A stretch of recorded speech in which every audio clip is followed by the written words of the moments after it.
Oh, I'm live. Let me just get our friends on here. That'll be fun. And then we can do that. So give me just a moment, everybody.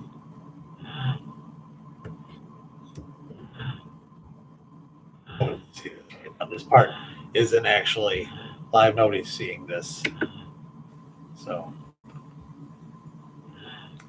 we'll be getting our friends on here momentarily. I'm just letting the page know that you can watch me right now. And then we'll get over to the big doings someday. The wonders of technology.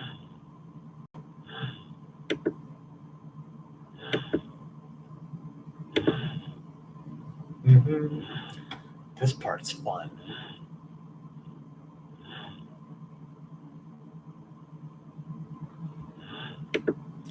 While we're waiting for the boot up, let's get our friends on here.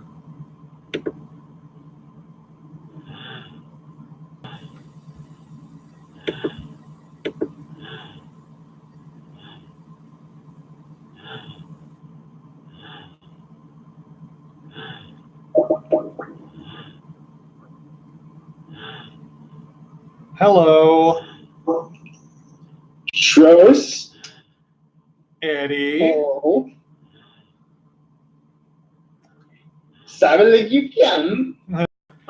Hello. Yeah, we got Maggie. I don't think the camera is working on this here laptop. Okay. Sad. Okay. So I'm going to be audio only this evening. It's going to be the disembodied voice. And it's like I really wanted to I'm drinking wine for the first time in a million years tonight, and I'm drinking it out of a comically oversized glass. You're just going to have to do that again next time. Next time. Nice. Yeah, if you watch the show Friday Night Lights, I call these our Tammy Taylor glasses because they're the same size as the one she drank white wine out of. Yeah, she had some big ass glasses.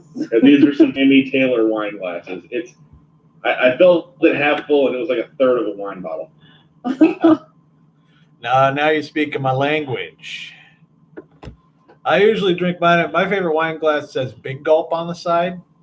Yeah, my favorite wine glass says Carlo Rossi on the side. So just drink it out of the jug like a man. See, I like to put mine in a Starbucks cup, so it looks like I'm drinking coffee and being a responsible person.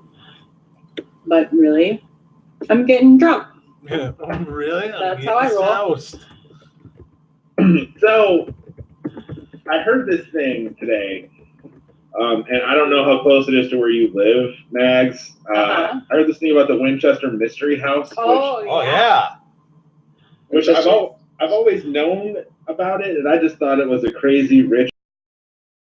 Apparently, I did not know that she was Winchester of the Winchester Rifle Company. Well, she was married to the heir to the Winchester Rifle Company. Right, and she thought apparently that all the ghosts of people killed by Winchester rifles were going to haunt her, and that's why she built that crazy house. That's the story. Yes, to confuse the spirits. I went there this past fall for the first time, and on the tour they kind of tried to dispel that a little bit, but it was basically the way that they run the tour is one notch down and campy from the Haunted Mansion. Nice. The people speak like this, and they're like, "Be careful, you never know what's around the next corner," and it was so entertaining. I would go back. Does the house have a very small staircase? It has many very small staircases. Yeah, and they have doors that open to walls, to nothing, and drops. It's on really my bucket weird. list. It's totally worth doing at least one time. I really I kind of hope that she did build the house or have it designed as a big maze to confuse ghostesses, because that's just funny to me that these non-corporeal phantasms will be super wigged out by this door that doesn't go anywhere. Right. It's not like they can walk through walls or anything. This here door just went to a wall. We best find ourselves another place to haunt. I enjoy that was the ghost of Junior Samples. I just blame it on that lady's support system, man. Like they opened that for nowhere, and they're like, "This will work." Yeah. Yeah. No, this will definitely trick a haint. Yeah. Well, that's because her psychic was,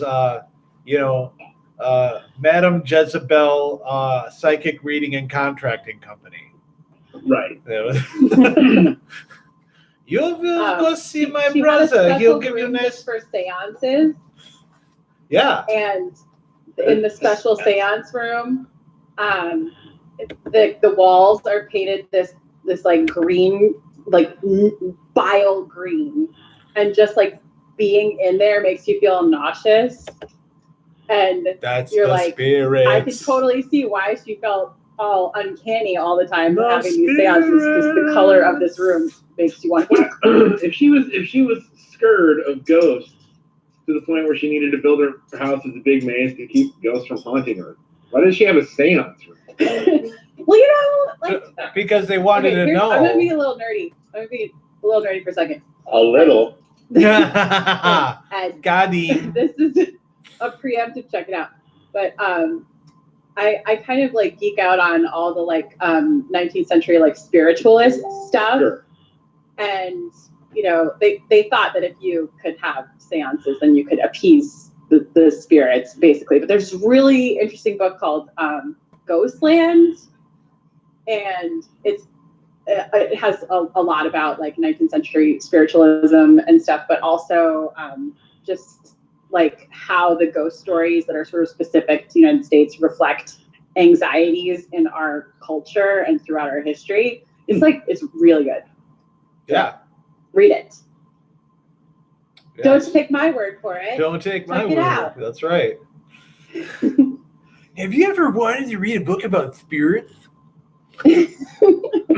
What I guess the thing that cracks me up the most about, well, not cracks me up, bums me out and also makes me laugh about the story of the Winchester house the most is that she could have just been like, hey, you know what? Maybe I'll build libraries in frontier towns Right, and try to make people's lives better. But instead she was like, Like, oh I no, just I'm have going to to take work all my on the money side. and build this here ghost maze to keep the ghosts off my personal cell. 24 hours a day, never Yeah. stopping. Non-stop building. That was the other thing. It's always Yep. building. And they offer flashlight tours during Halloween. Are you looking at the website right now, Naders? No, girl, this is all off the dome. Oh, nice. Well, when you guys make your pilgrimage here someday, we can all go on a field trip. Hell yes. It's Hell in San Jose. Yeah, San Jose. Sweet Mhm. San Jose. Not to be, and the Pussycats is the full name. That's the municipality. It's San Jose, and just outside is and the Pussycats municipality. But yeah, so welcome everybody to the Funniest Guy at Work. It is the show. Where We did it. We did it. We're on YouTube. So much easier just to load up and get ready. If only my computer was more cooperative. Are we not on Facebook right now? No, we're just I'm live here on YouTube, and I posted the link. There you go. You want me to hop on live? I've got the MacBook up and running. Sure, that was my idea. That way we're simulcasting, so everyone can enjoy, our video escapades. Ed's derpy face. Ed's derpy face. This extremely sober-looking individual. This decorated veteran and master of writing, That's right. Count Dacula. Count Dacula. Now, Eddie, I'm gonna break the mold here because I had an idea today. This came to me while I was driving with my new job, and I have. I'm going to introduce you first here because I'm Nate. I'm the guy who hangs out in the kitchen and parties. But Eddie, I got something a little more in tune with who you are. So I'm going to introduce you right now, my good friend Giblet. Tell me what you think of your new theme.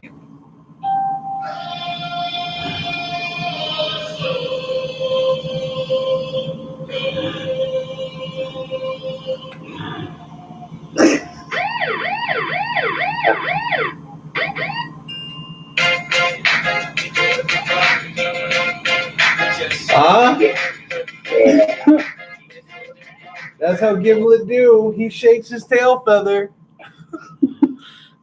That song always plays whenever I'm walking away from an explosion. I was like, man, if I were to give everybody, if I were to give, if you got your own WWE theme song, like what would you walk down the aisle to? I think you would have kind of a New Day-esque entrance to that song. That's the best idea yet, I would say. I think that it just works too well. This is how I feel. But also on the dais tonight, on the panel, on the big program, we have he's back. He's been off. He's been back. He's been off. But he's here tonight. He's a good friend. The treetop lover, the soul of Motown. Was somebody having a party? It's my children screaming. Dino. Dino, you still have the same thing. That's fine. It's baseball season, baby. Yes. I want the baseball order theme. And of course, she is the Shirley MacLaine to our little rat pack. She is the lovely and talented Miss Maggie Malone.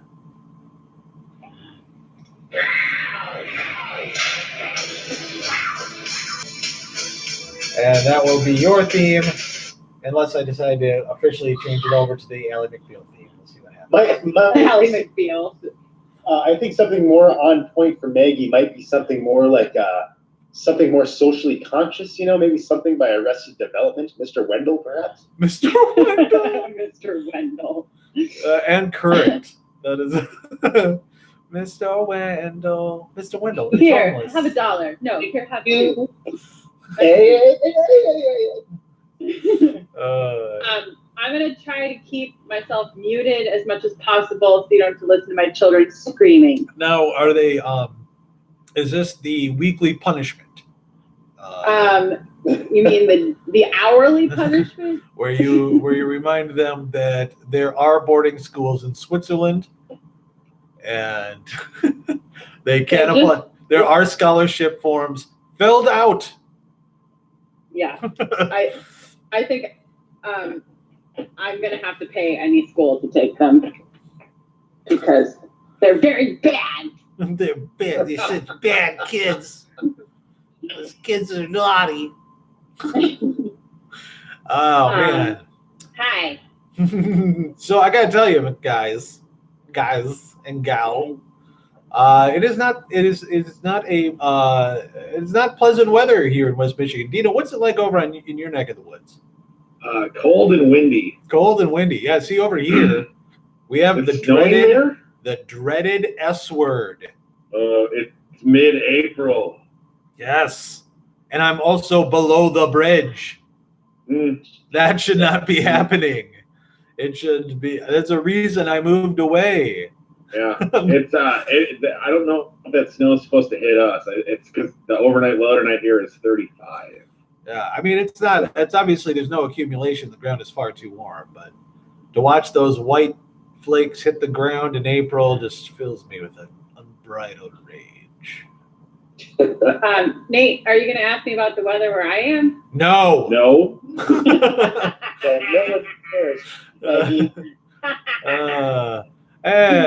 What's it like? I live in Northern California. We only have 2 seasons, 65 and 85. She lives in Northern This California. year, we had more rain than Seattle this winter.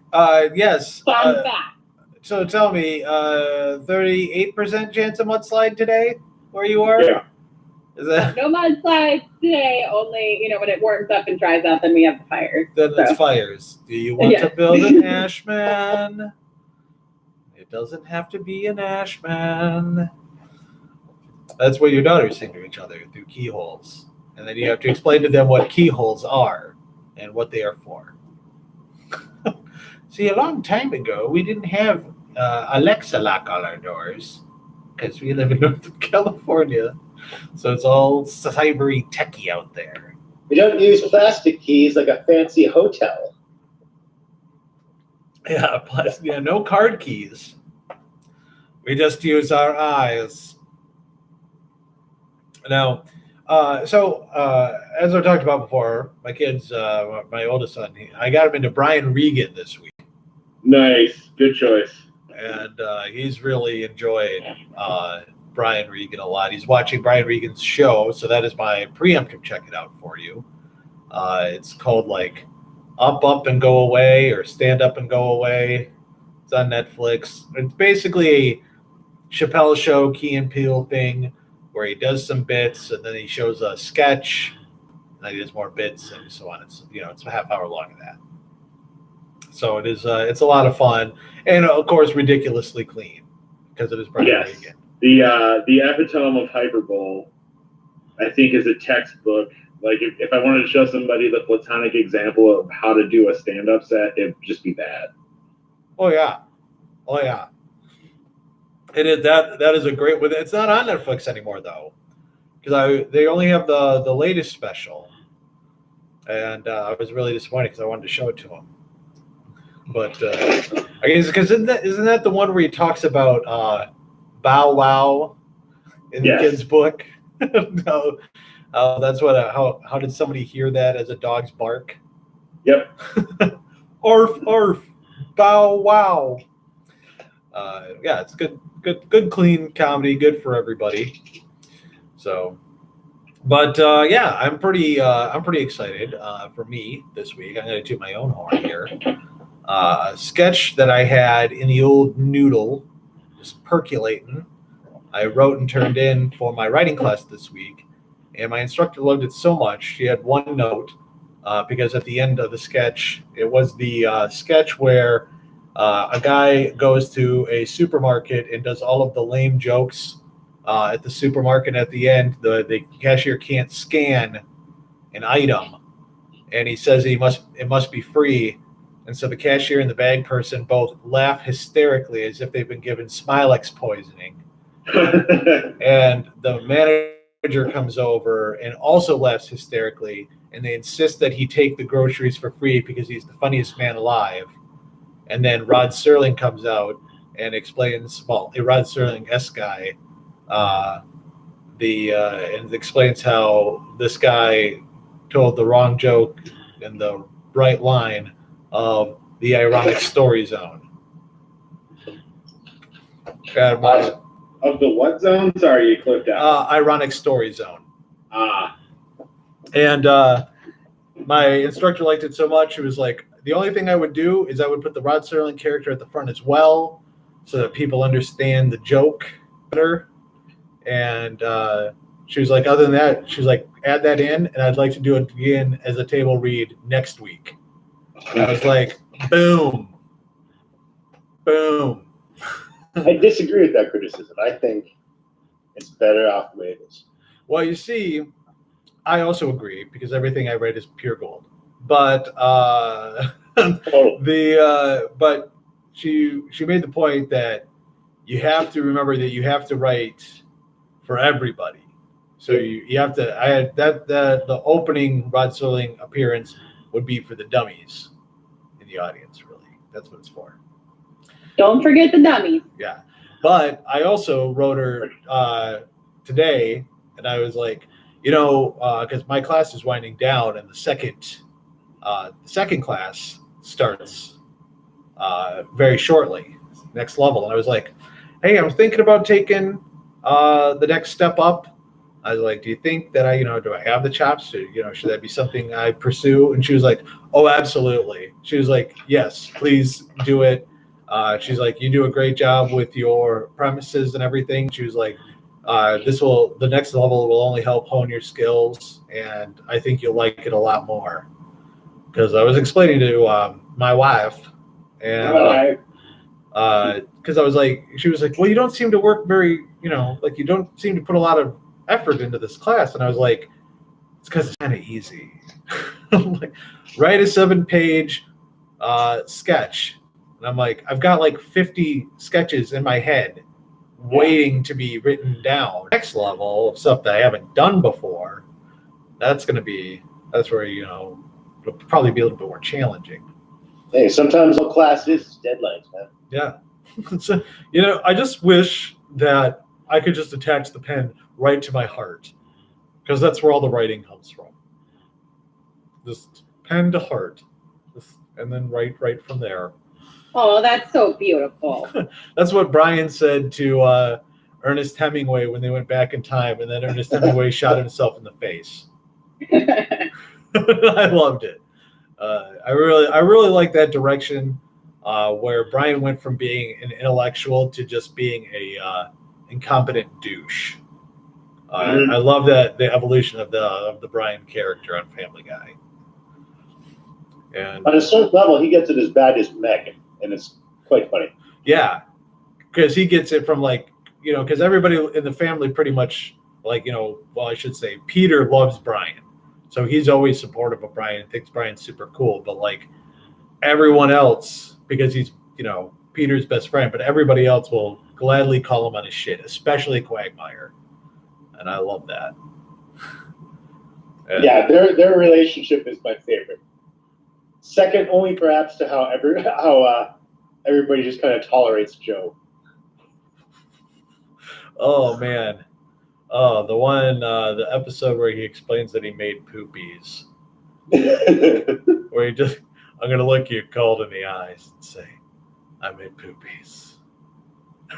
Just good stuff, great stuff, great stuff, great stuff, great stuff. So I had to with my new job, I had to take a what I think something that we overlook in the professional world are the computer-based learning courses that you have to take with so bad. with any job. And I do them CBLs, man. Yeah, the CBLs. CBLs. The worst was when I had to do CPR training that way. You had to do CPR training through a CBL? Not even... Yeah, I mean, you had to do the like hands-on thing at the end, but you had to go through like 3 hours of this self-paced bullshit before you could even do the hands-on thing. Before we even let you near resuscitation Annie, you guys have to go through 4 hours of video training. And you get to take quizzes, and I would just like skip to the quiz and like take the quiz, you know, because like I don't need to watch the whole like video of Annie like falling down in the forest and like the worst actress they could find pretending to go into cardiac arrest. I would love it. I don't have time for that. If we were at like a party and then it turns out one of the actors was at that party and overheard you, and they're like, "Oh, I'm sorry. Did you which class were you taking?" And you're just like, "Oh, this stupid CPR class." And they're like, "Oh yeah, I was in that. I was the person who fell in the woods." And you're like, and then I backpedal. I'm like, "Oh, I love your work. You were the only good part of that." Oh, thank you so much. I studied under Uta Hagen. That particular CBL is in our community considered the Hamlet of CBL program. "Oh yeah, the Citizen Kane of CBLs." But I had to take one about your responsibility of social media and how you're supposed to not be bad on it. This is really the takeaway. And one of my favorites was where somebody apparently is in a closed hearing and is taking a video on their cell phone. And they're like, well, that person is breaking the law because the court says no cameras. And it's like, who the fuck cares, man? I was like, was this written like when social media was like really taking off? Like when smartphones got cameras that could record, was like they're like, we better make sure that people just don't record things willy-nilly and put it on their social media.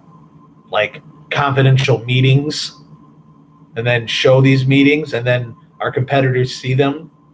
It was just so ridiculous. And the thing of it is that you couldn't read and then continue. You had to wait till the narrator read what you were reading, who read at a pace meant for children. Like, oh my god, that kills me. Oh. We have a bunch of those, and you can set them up to autoplay. So after 15 seconds of inactivity, if you don't click the next button, it'll just go to the next one, to the next like slide with the video on it or whatever. So I just set those up and then go do something for 45 minutes. They come back and take the test. Yeah, I wish it were that simple. I tried that, and all it did was wait for me to hit continue. I'm like, I am stuck. I am stuck just waiting. I have the added fun of having a bunch of government-based ones that are all about DOT regulations and like FDA and UFP regulatory stuff. And boy, is that dry. Well, and the thing of it boy. is that I drive a car for my job. I'm a courier, and I did not have to take one about safe driving. Sure. They wanted to make sure that it was known right away that I don't take no pictures of confidential documents or make fun of a client and then post it on my Twitter. Right. This is the world we live in. This today. is it, man. The guy I delivered this to has a tiny peepee. This guy has his eyes are just too close together. He's a half inch from a cyclops. He's a gajillion-dollar account. And then I liked it because the video, they had these two people talking. And what was that one movie, like Walking Life, where I had that weird animation where it looked like everybody was like painted like in watercolors? Waking Life. Right? Waking Life, yeah. Richard Linklater. Yeah.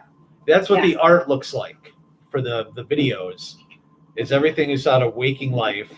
And they're like, oh, you shouldn't have said that about that client. He's like, it's no big deal. I'm set to private. And they're like, yeah, but all your friends can see it. What if one of the friends is a friend of the client? It was just I don't have those. What if one of the friends is a friend of the client, Jerry? what are you doing? Just like so weird, squirrely. Yeah, I don't have any, my followers are all bots. Even worse than the like automated training videos are the live things. And we just had one of those a couple weeks ago. We had like a sexual harassment prevention training. Live. And it was like it was super last minute, and I think that they did it super last minute deliberately because they knew that no one would come if they told them ahead of time. Yeah. And of course, like at the last minute, I'm sitting like in like the second row. I'm like, I'm cool here, like with all of the sort of administrative office staff people, whatever. And then the one teacher who's like a creep, and like there are documented instances of him like harassing people in various ways, who sits right next to me. And he's my role-playing buddy for the whole thing. I just pictured it where like they kept doing videos and you kept doing that slow head turn looking at him. Like it was pretty much exactly like that. At first I was like, I'm gonna try to be three-way buddies with these other people next to me, but it clearly wasn't gonna work. So I had to be like, okay, so like what do you think? Do you think that the teacher was justified when he like grabbed the student's ass, or when he was like, oh, Priscilla, you're developing nicely. And of course he's an English teacher. Of course he is. Oh, so the of whole course. time he's like scribbling furiously in his little journal. I was like, ugh, you are the worst. You are the reason why I will never be an English teacher again. We have safety meetings at work on a semi-monthly basis, and it's like, here's how the safety meeting goes. Well, the safety guy will stand up in front of us and read a pre-prepared corporate PowerPoint to us that we Yes. can also see and read. Yes. Oh, I'm isn't like, that helpful? Don't you feel so helped? What? Can I just like eat a yogurt and drink a coffee in my office and I read that on my laptop instead of You will listen to the all whole of you thing. idiots? You will listen to my dramatic reading of this PowerPoint. Our recordable incidents for this month are down year over year from 2018. That's awesome. That rules. Can I please leave? God bless America. It's 8:30. I have work to do. Can I be excused? May I be excused, please? Now Ed and I are both Walmartians. We both went through the Walmart CBLs, Those are the And finest, man. those were great. I went through Meyer, so I really want to compare and contrast. They Space, man. well, the beautiful thing about about Walmart Corporation is they used real Bentonville, Arkansas employees Oh no! to act in their CBLs. They didn't outsource this shit. They did it in-house. And the one about camaraderie in the workplace will forever be in my mind because they talked about jokes that are appropriate to tell at work and jokes that are inappropriate to tell at work. And they're like, Can you give us examples? I will. This is direct. This is direct from the video because, like I said, it is memorized because I thought it was the stupidest thing I had ever heard. I want to compare notes here. I think I know which clip this is. Go ahead. It is. This is an example of an inappropriate joke, and so it's these two women, and this one walks up and she's like, "Ashley, do you know the difference between a Democrat and a Republican in a voting year?"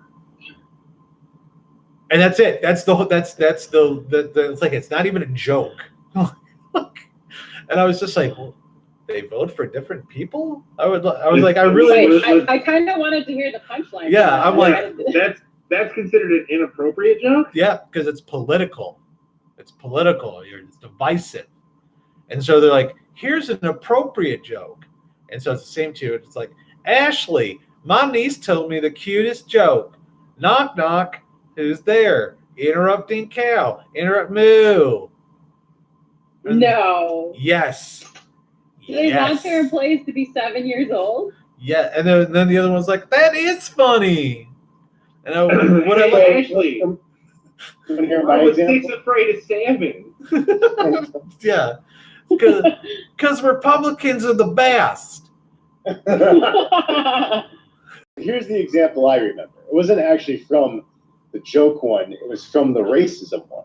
The CBL yes. contained an example of racism. Yes. Here's how to be racist. And then it showed two employees. And one of them was like, hey, we got to try and get Melvin on our basketball team. I'm pointing at him off camera. And the other guy's like, why do you want Melvin? And the other guy's like, he's a black guy. Black guys great at basketball. It's legit. That is verbatim, right down to the fact that the black guy was named Melvin. Yeah, it was a super black guy name. Oh man, yeah. Now, to be fair, that was like a major plot point in season 1, episode 5 of The Office. That is true. That is true. It true. would not be a part. Yeah. I think. But yeah, it was just they were just so poorly written. But I know that somebody just wore like a fucking badge of courage though. Like they're just like, I wrote that. You are my words. You guys worked at Walmart. How aggressive was like the what is it when it's a dude? Hagiography? How aggressive was the hagiography of Sam Walton? They were like because at Meyer it was like Frederick Meyer, the founder of Meyer, invented air. Did you know that? Yeah. It was it had there were in the learning room, at least at the Sam's Clubs I worked at, they had framed quotes from Sam Walton that were printed out on 8.5 by 11 white pieces of paper in 20-point Helvetica font.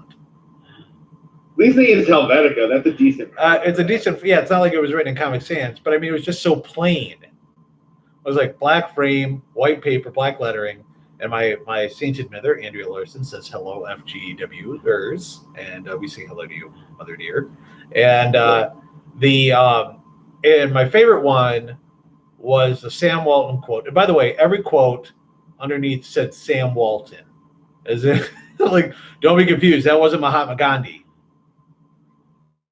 That's Sam Walton who said that. And my favorite quote was, don't be so set in your ways that you can't change.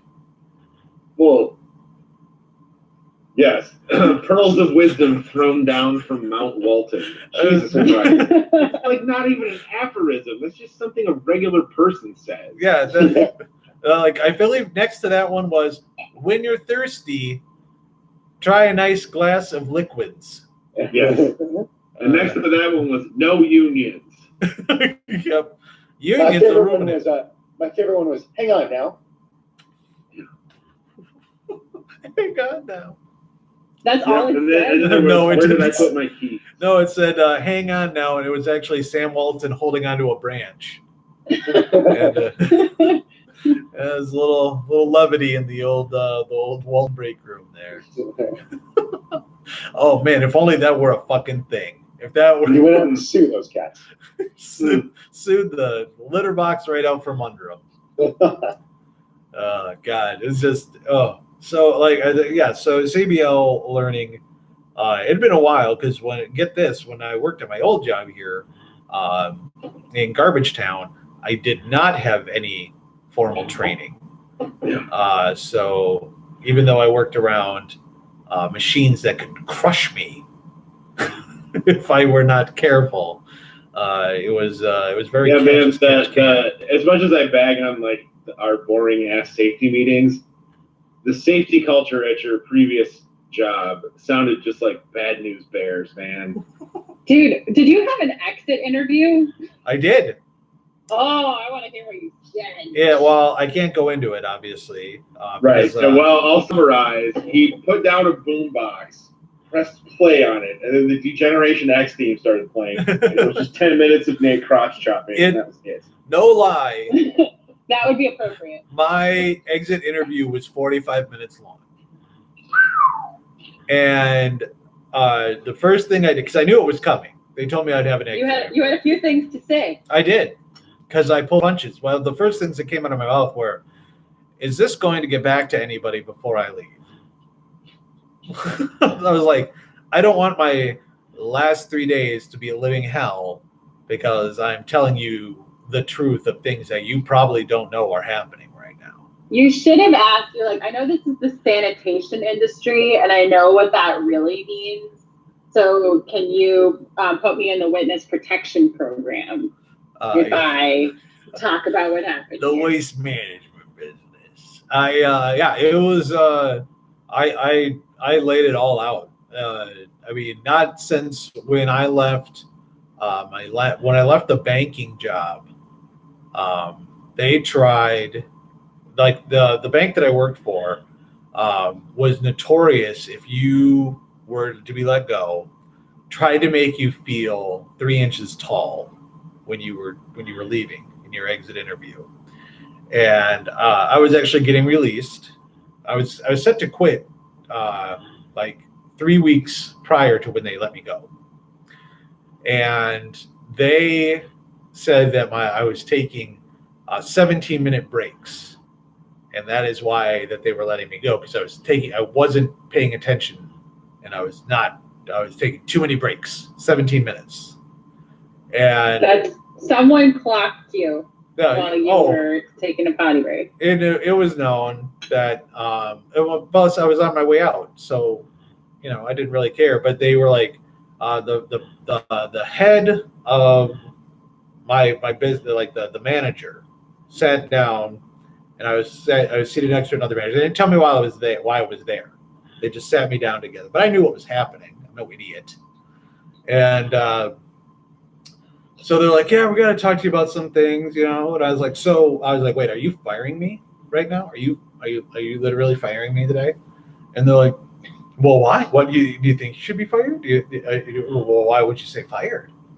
Like as if I had a guilty conscience. And I was like, well, I'm in a comfy chair, and I'm seated by the manager and another manager. And I was like, unless you're about to double my salary, like there's no reason for this right now. And they were like, well, we just have a few questions. And the manager said, as an adult, how do you rationalize taking extended breaks, knowing that hurts the business and the call center and your fellow employees? And I said, well, let me answer your question with a question. Where do you think that is a way to talk to another human being? And she just looked at me, and I looked at her, and we didn't say anything.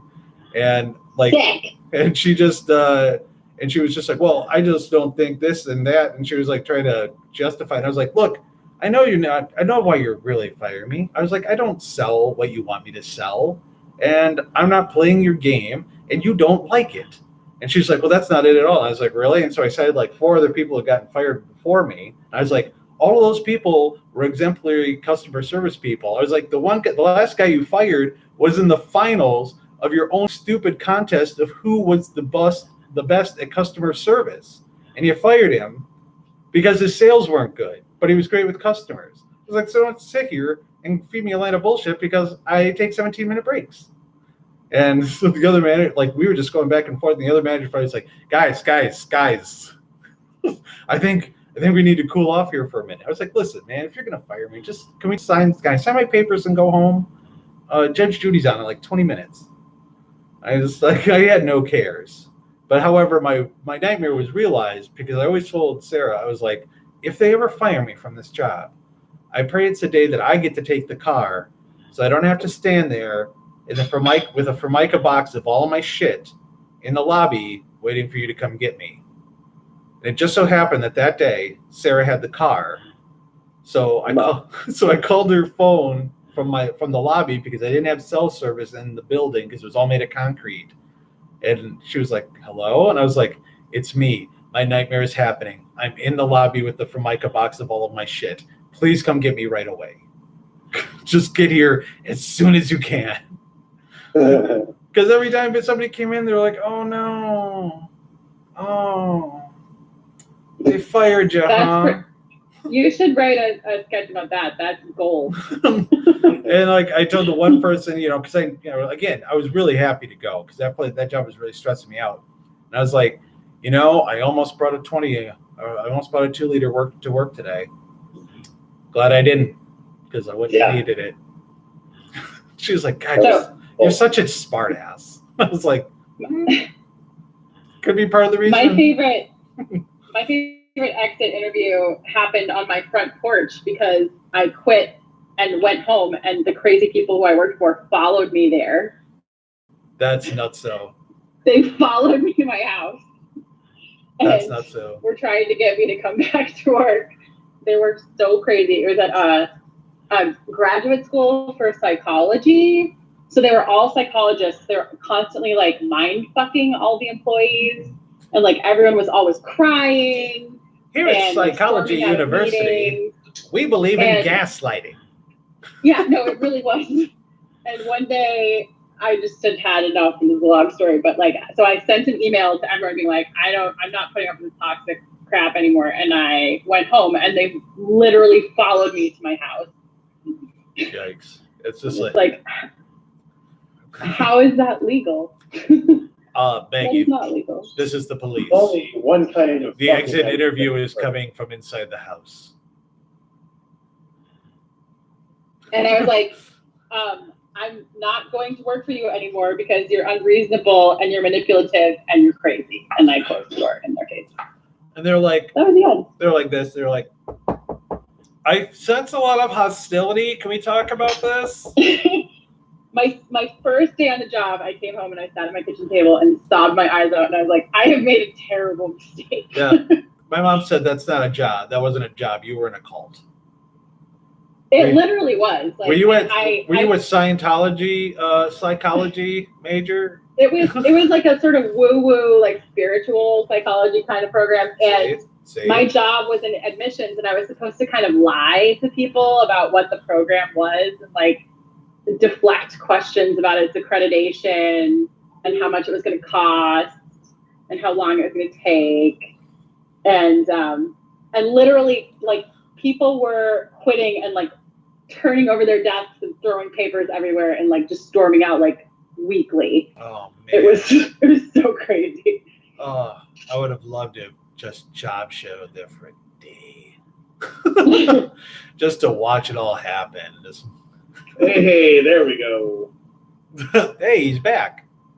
Yeah, sorry, my computer is being a shitbird. Shitbird Computers. That's actually, that was a place I worked once, Shitbird Computers. Sold a lot of Tandies. And oh, you're gonna love this. This computer is great. It has WordPerfect built in. Like it's Get this, $19.99. it's a Pentium 256. It's not a gateway, my friend. It's a gateway 2000.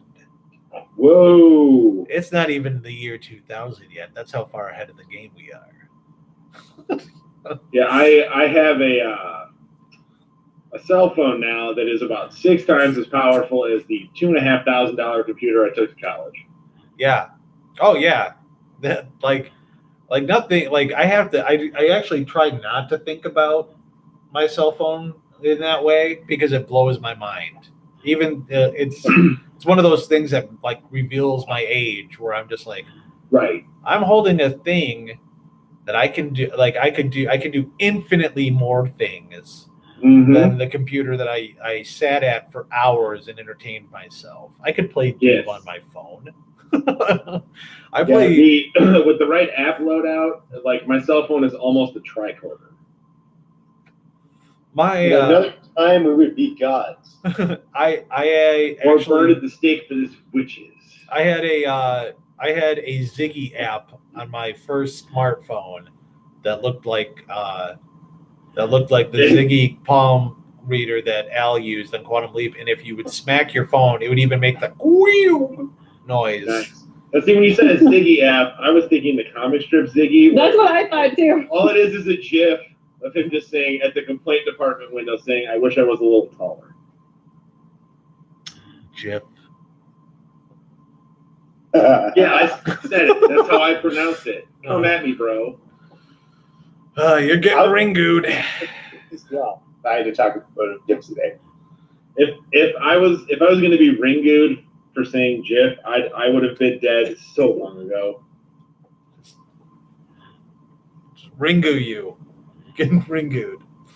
Yeah, I cannot. Somebody called it a GIF to William Shatner, and he was like, first word is graphic, the hard G, and that's how I'll pronounce it. I'm coming at you with a almost a minor in linguistics, and I have my own reasons, and I'll just leave it at that. I'm saying GIF. I don't care. You can say GIF. I don't care. Let's just live and let live. Choosy moms choose GIF. Choosy moms choose GIF. You're choosy. I like GIF because it is definitely the more delicious way to pronounce it. I like GIF because everyone is a present. Right, praise hand, old lady, with the BET logo in the corner? Yeah, everyone is a present. Right to scene girls saying yas. I'm just going through all the GIFs I use all the time. Right? Hot African American lady clapping her hands saying yas. I have a lot of yas GIFs that I use. Let's just clear that up right now. But yeah, I've been riding along with this guy at work while I'm learning my new job, and he's in a punk band. And so on his he actually because the car that I drive is a van. It's a minivan that's been all the seats have been removed to make it into a cargo, and it has an aux cable. So nice. He plugs his iPod. I actually have to like force myself to say pod because it's like, oh, iPad. Nope. This case. Do they still make iPods? No, it's old. It's an old iPod, but and it's full of punk and ska music. And so we've been listening to. This guy sounds like pretty good. Oh yeah. Yeah, he's well. What are you feeling today, Naders? A little less than Jake. Oh no, like it's all like local bands too. Oh, fun. So Yeah. Mustard Plug, because they're from Grand Rapids. Yeah, so I mean, it's all like really stuff I've never heard of before. And then he'll throw in some J Garage, some Japanese garage band. Now that I've never heard of that, but it sounds rad, and I'm going to look at it tomorrow. I will tell you this. It is fucking rad. But the first time I heard it, I thought I was having a stroke because I did not understand any of the words. I mean, like it had just these tasty licks and the music is fucking kicking, and then they started singing, and I'm like, hey, wait a minute. This sounds like foreignese. Yeah, Japanese garage bands sounded, because like in the 90s when I was really into ska, I really was into Japanese ska too. Yeah. Japanese garage, if I were to try to explain it quickly, it would be 90s alternative now. It would Nice. be, it's fucking, like, the music is awesome. Fantastic. Love it, love it, love it, love it. But yeah, it was, so it's been a nice eclectic mix. And it also is nice because I know that I'll be able to stream my music whilst I'm driving around once I Nice. take over the route. So. A lot of people will stop into my office and essentially yell at me for playing my music too loudly. But like, there's only 3 of us in the old office building anymore, and one of the dudes in our office building like literally could not care less about what happens in the office building. He's just in his office checking his emails essentially. Yeah. So I'll play whatever the hell I want to at medium volume. It's not like I'm blaring it so it's shaking the windows or anything, but like someone will walk by and like, are you playing like old 1950s country music? Yeah, totally. And then the next day, like, you were listening to country yesterday and now you're playing metal that sounds like it's Swedish. And I'm like, that's exactly what I'm playing, is Swedish metal. And then the next day it's like, is that Weird Al? And you're like, It is Weird Al. I do play Weird Al often. Weird Al Wednesdays, fuckers. Yep, Weird Al Wednesdays. I can't think of a cute alliterative thing that's real for Thursday. Because Toto Thursday came to mind, but I'm not playing Toto. Toto Thursday. It's just Africa. For 8 Rosanna's a way better song. There, I said it. Whoa. There, I said it. Whoa. Oh my God. Whoa. Oh, that's way better. It's a way better song. Hot takes. That's what you get with the Dino experience. You get a bunch of dumb hot takes that mean nothing. Hot takes. Wow. Bringing it.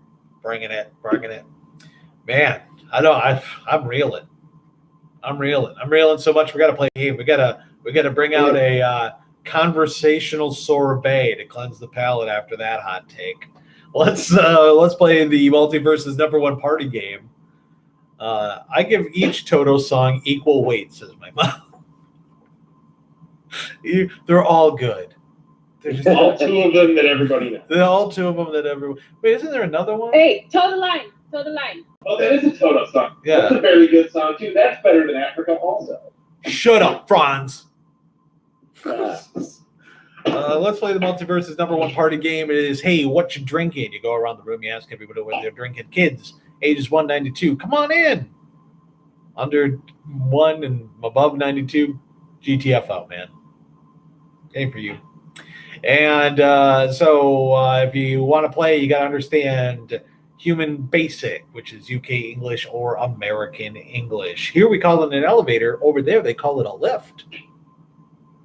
Let's go around the room. We're going to start with, oh boy, let's see here. Let's start with our Shirley MacLaine to our little Rat Pack. Mags, hey, what you drinking? Oh, thanks for asking, Nate. I'm drinking French wine for a change. It's I don't know what it is. It tastes like sour apple pucker. Ladies on board. It's called Saint-Laurent. Wait, it's called what? I don't know what it is. You don't speak no French. I just found it in my fridge. It has 17% alcohol. And fun fact, when I first started drinking wine in college, I would look at the labels and see what had the highest alcohol content, and that's what I would buy. So that's how I learned about wine. Me too. That's why I'm blind now. Yeah. That's why I've got 1.5 kidneys, baby.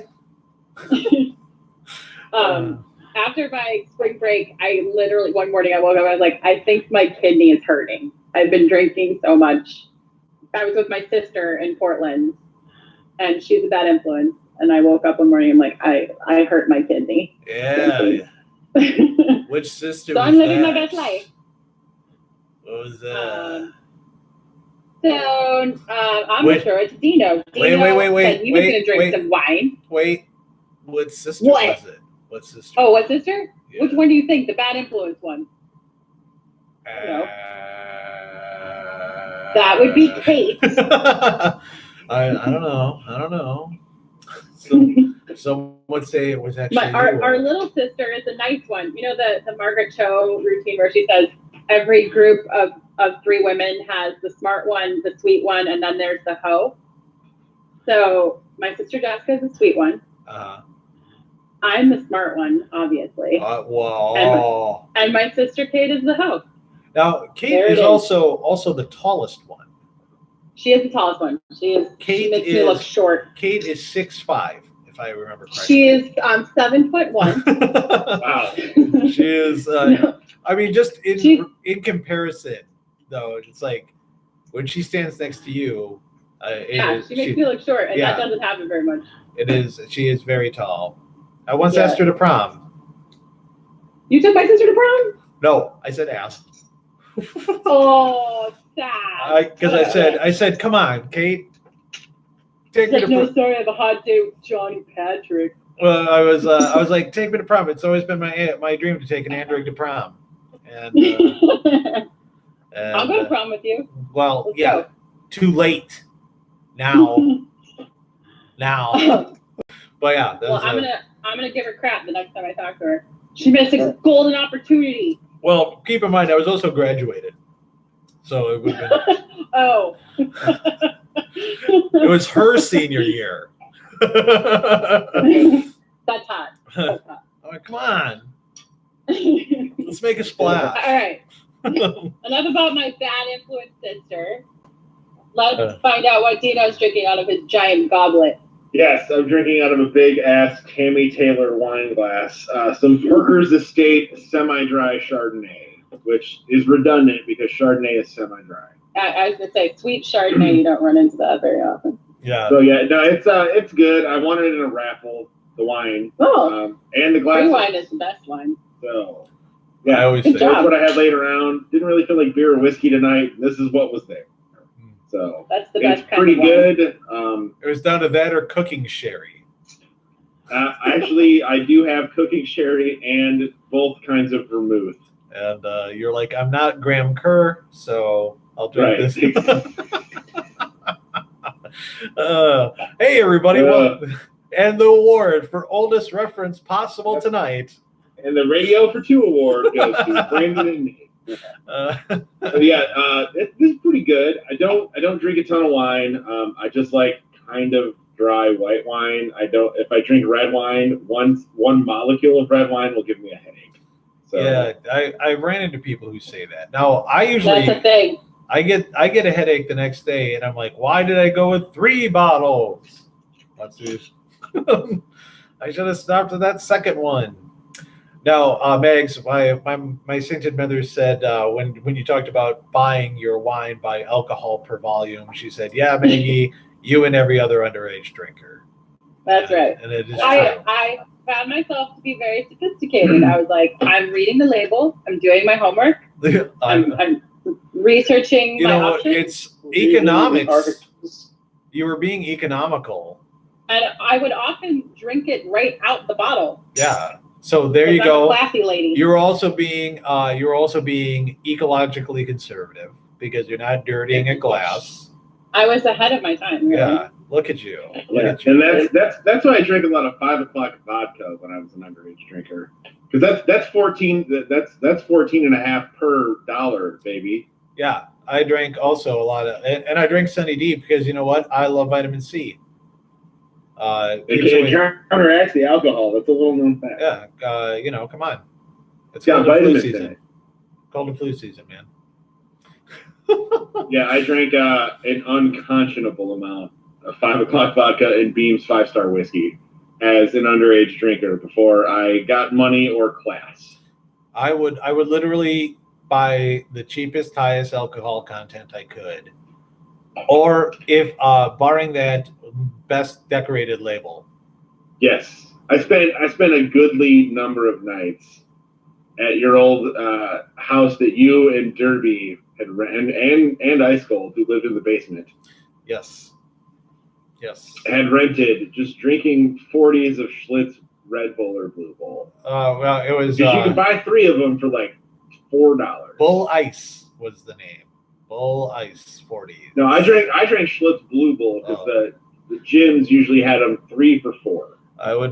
And I would drink 120 ounces of malt liquor because I was a fucking garbage can. Former co-host Miracle here on the show, when he would come up to visit, we would each get 2 40s of Bull Ice and drink them. And sometimes we would feel froggy and drink the third, and then pay the piper. You mess with the bull, you get the horns. Yeah, that's where one night me, Miracle, and Nate drank, each of us, 3 full 40s of Steel Reserve, and that was the origin of I'll tell you who a good goddamn ball player is. Yep, that's right. That's how the drunk townie. Yep. Or where you come up. Well, it was also making fun of me because it was during spring and I was watching Baseball Tonight. Yes. Anytime we can rag on Dino and his love of America's pastime. Yes, my innocuous and wholesome love of the sport of baseball. But this fucking guy, he likes to think. Hey, look at this guy. He's watching baseball. Those games is long. He likes to think that don't hurt nobody. Let's bust his balls about it. All right, hey guys. Hey, what are you going to do all weekend, Brennan? You going to watch 3 baseball games? That's about 24 hours. Anyway, that's what I'm drinking. So I'm going to throw it to, because I'm very curious about the bottle I have seen on camera. I'm going to throw it to Giblet. Giblet, hey, what you drinking? Well, if you're referring to the bottle that I was drinking, it's Henry Weinhardt's Vanilla Cream Drought Style Head. Ooh. Head. Vanilla cream soda. Yeah, it's smooth. It is very, very nice. That's vanilla cream soda? Yeah, vanilla cream soda. Yeah, it's really good. I was in like this like local market and I just picked it up and it's a 6-pack. It's very good, very smooth. I'm taking a round of good old fashioned milk. Little 1%. Little 1%. Oh, 1%. 1%. Back tonight, huh? Because you are what you drink, man. You are what you drink. That's true. That's true. Now, I have to say, and you know how much I love the 3 of you knuckleheads. I have to say, Megan doing her best Uber voice with brunch wine and Ed saying milk just made me feel really nostalgic for Marquette. That's one that I don't even catch half the time. But yeah, I suppose I do say milk like a son of a bitch. No, it's no value judgments. Just you guys have Uber accents because you're from the UP. Right. I have that really flat. Doing a South Uber Michigan- accent. I have the South Michigan, North Ohio accent, which is just as bad. So. When I was in college, I used to entertain my roommate by doing the Uber phone sex line. I'd be like, "Oh, baby, oh, you're so sexy. So Oh my god, I can't wait to get you alone." Can you do me a favor? Say that one more. I got to start the recording. Oh, baby, you're so We're out naughty. here in this deserted ice shanty. Oh, I You need like my Chuck? I need something. You That's like all my she's wearing. Stormy Cromer? I'm wearing a Stormy Cromer and nothing else. Why don't you take off your shorts and let me see your peen? Take off them Carhartt cargo shorts. I can see your winner. You know, I just don't get cold. I'm Brad, the guy who doesn't get cold. I wear shirts all year round. That's not just a UP thing. There's one in every town. I've been friends with many. And their name is always Brad. Always Brad. No, friend of the show, Schaefer, just did this thing one year where he just wore shorts every day. And we were like, brother, it's -4 outside. Like, this isn't a con. Just put some pants on, man. Your legs are purple. No. Warm thoughts, warm body, man. Yeah. No, I get it, man. Yeah, I get it. I don't like sweating either. I don't either, but he was wearing shorts, a t-shirt, and his Quiz Bowl varsity jacket. And I'm like, you're making the rest of us look nice. Oh, hot. You're making the rest of the Quiz Bowl Hot. team look like dorks. More than we do normal. Friend of the show, Ice Cold, wore his Bando Letterman jacket well past when he was in the collegiate band of Northern Michigan University. If you're, look, I have nothing against being proud of your high school accomplishments. I did a lot of crazy and fun shit in high school. I played a bunch of sports. I was on the Quiz Bowl team. I was on Honor Society. I did a ton of stuff. I never even owned a varsity jacket, and I don't get people who wear it past the day you graduate high school. I don't understand it. Well, again, at least it was his collegiate jacket. That's true. He But- wasn't. He was college adjacent when I met him. Yes, and when what he used to get real mad about is because it had his name, and then it had the instrument he played. So if people would come up to him and go, It'd be like piccolo.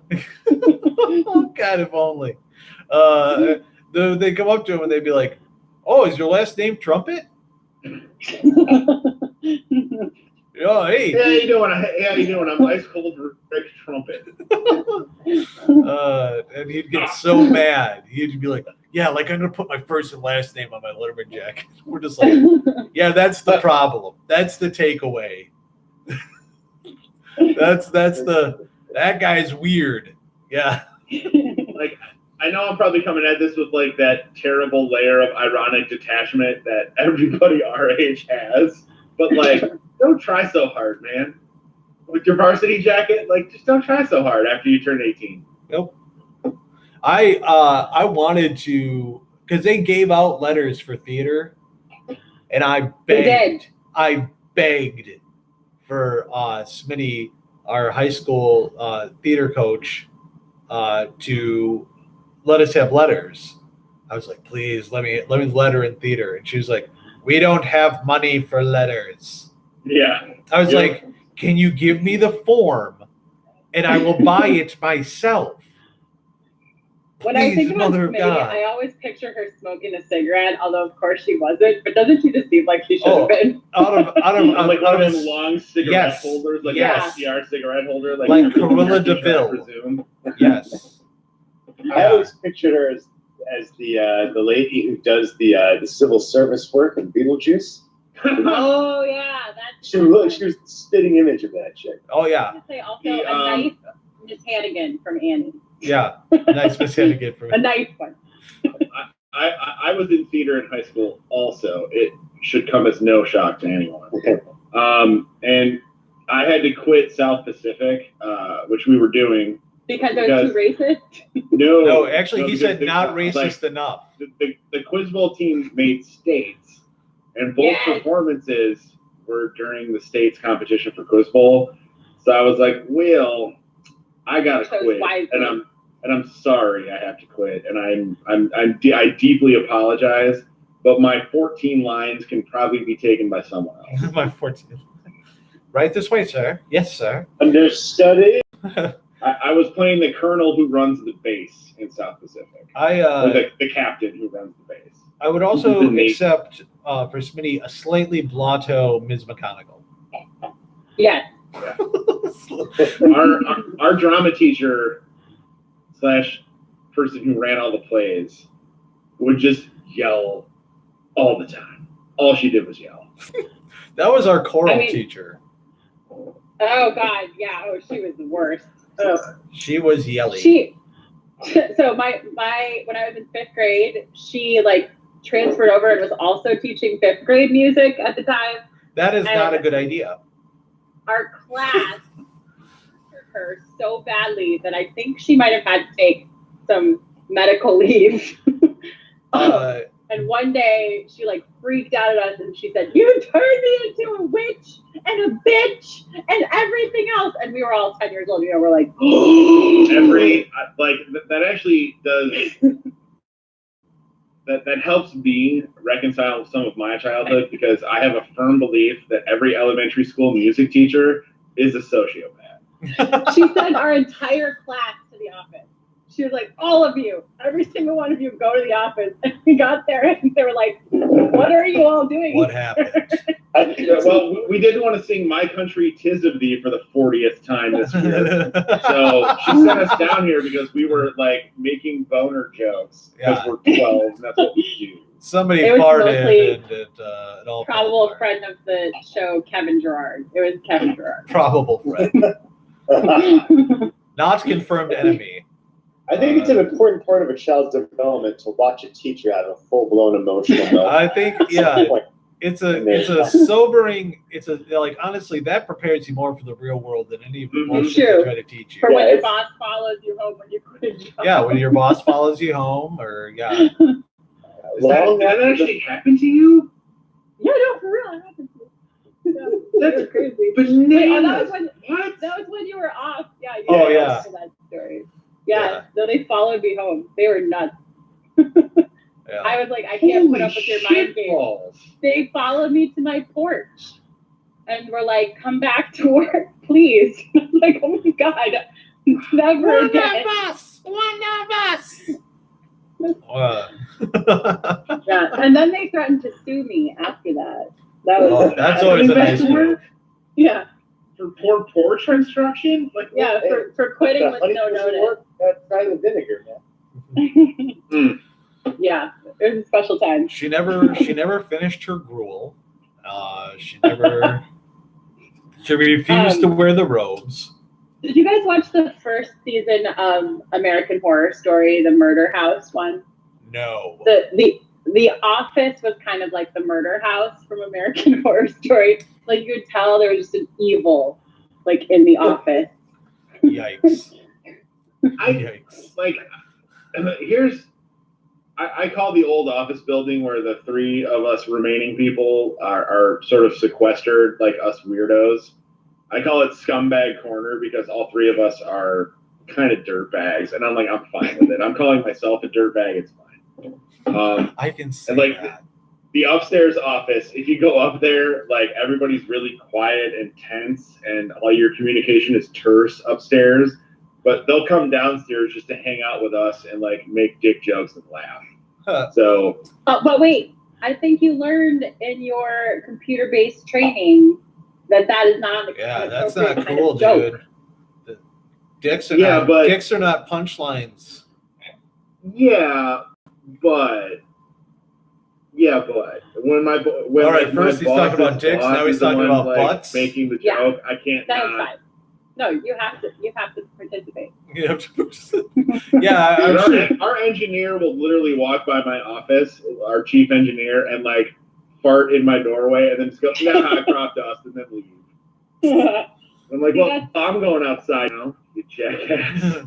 That's called camaraderie. Yeah. It is camaraderie. It's like a frat house. Boys A real gross will be frat house that I boys. get paid to live in. It's locker room talk. A locker room dog.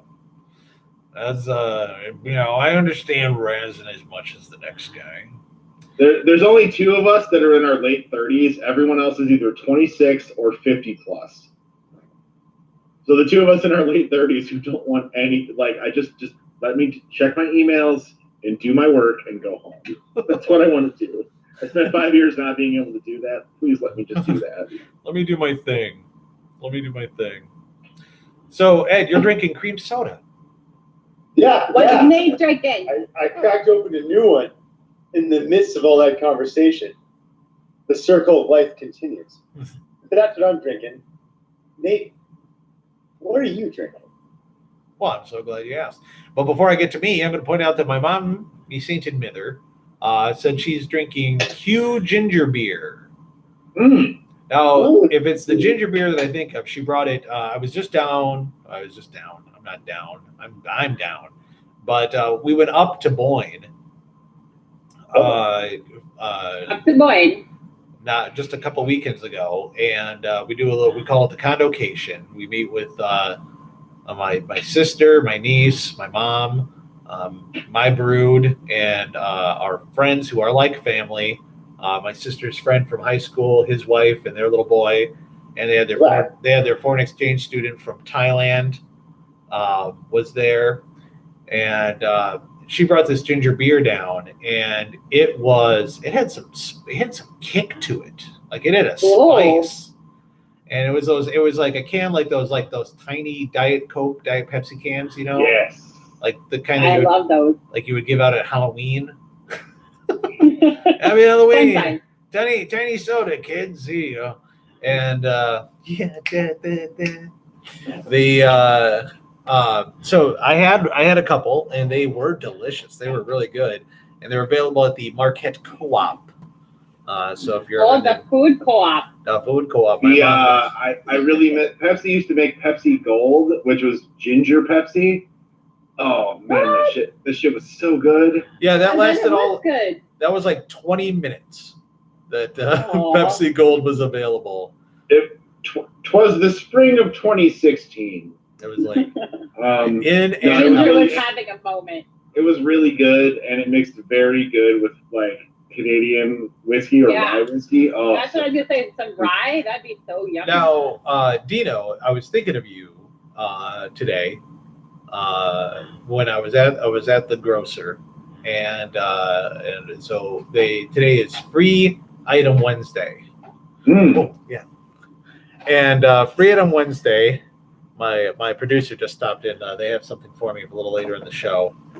I'd forgotten it. So so there's Free Item Wednesday, and they have, like we've talked about on the show here, the ginger ale with the lemonade in it. Yeah, how is that? It's delicious, great for mixing. But now they have a ginger ale orange. Ooh. And I was thinking, you love your old fashions. I do. Oh, that sounds so good. And that would be like your Reds to go.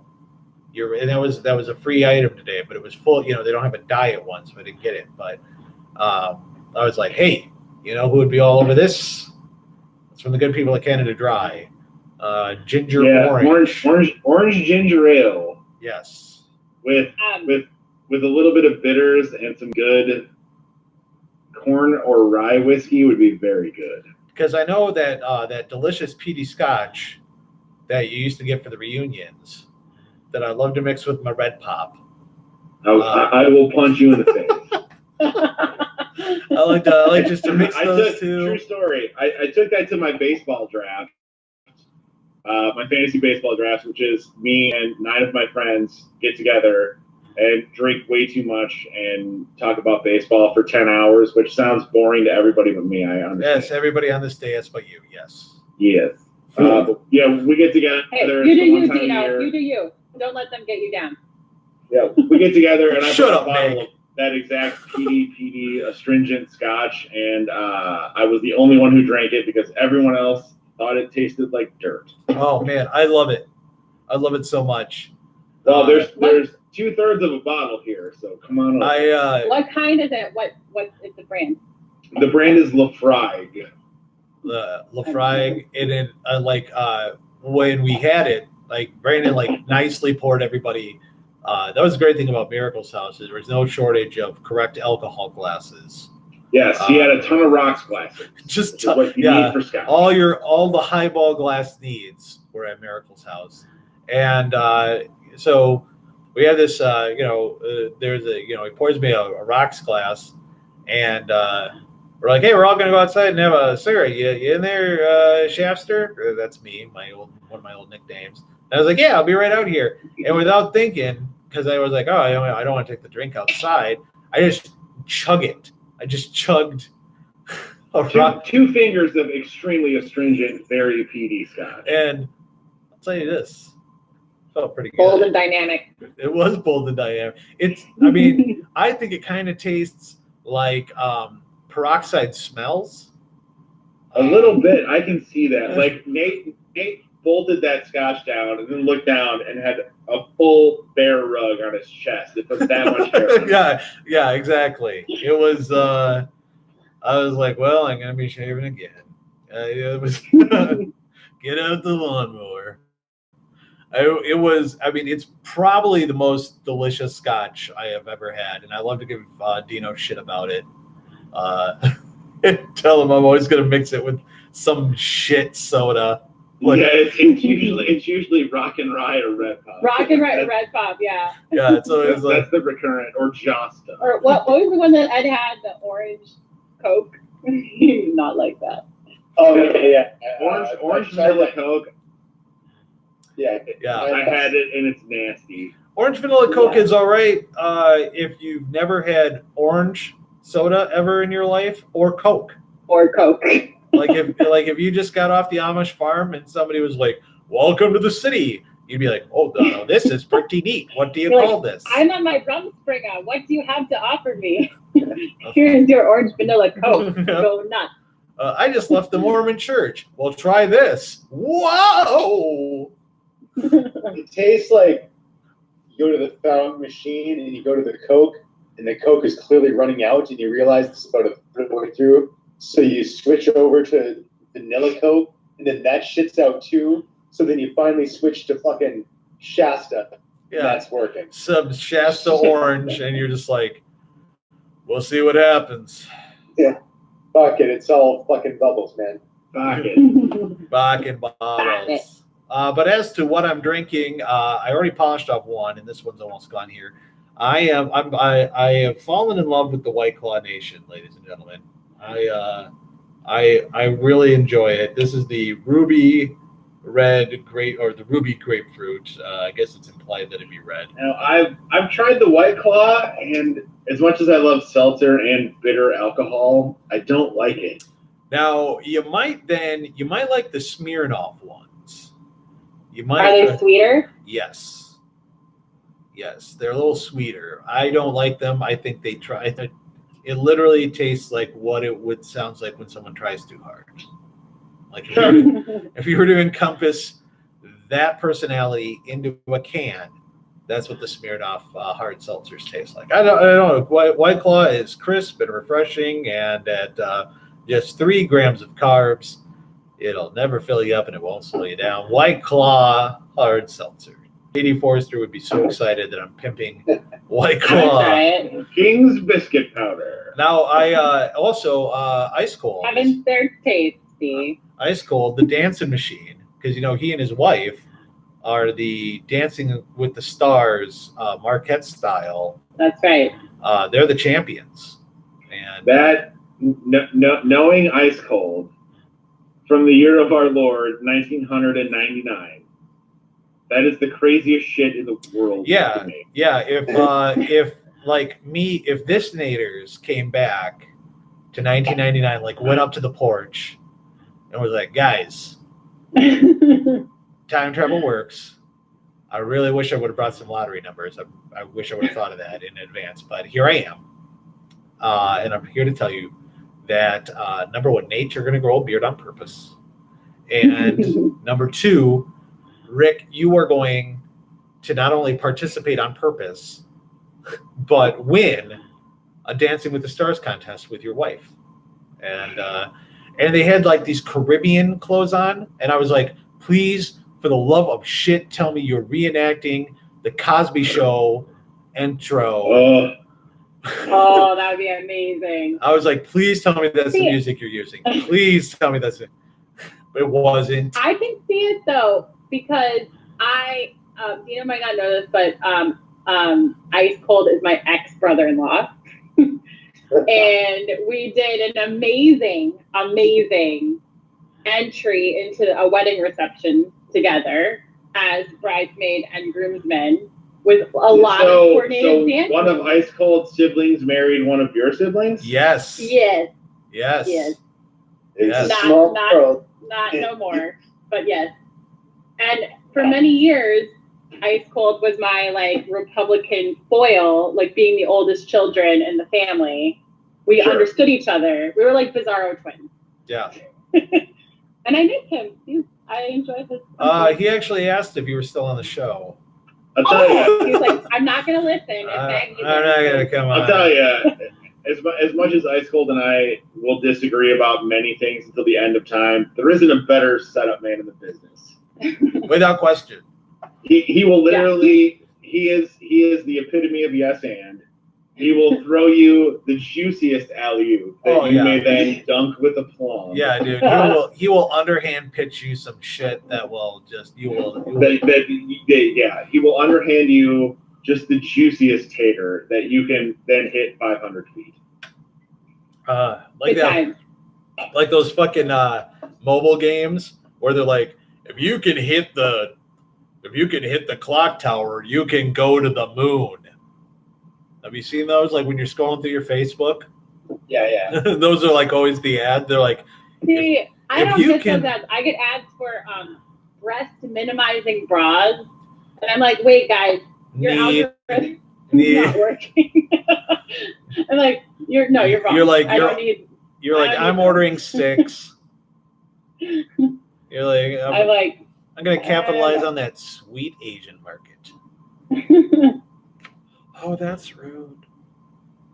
You shouldn't have said that. Oh, I didn't realize we're gonna do that kind of show. But yeah, so now I'm moving on to diet caffeine-free Pepsi. It's I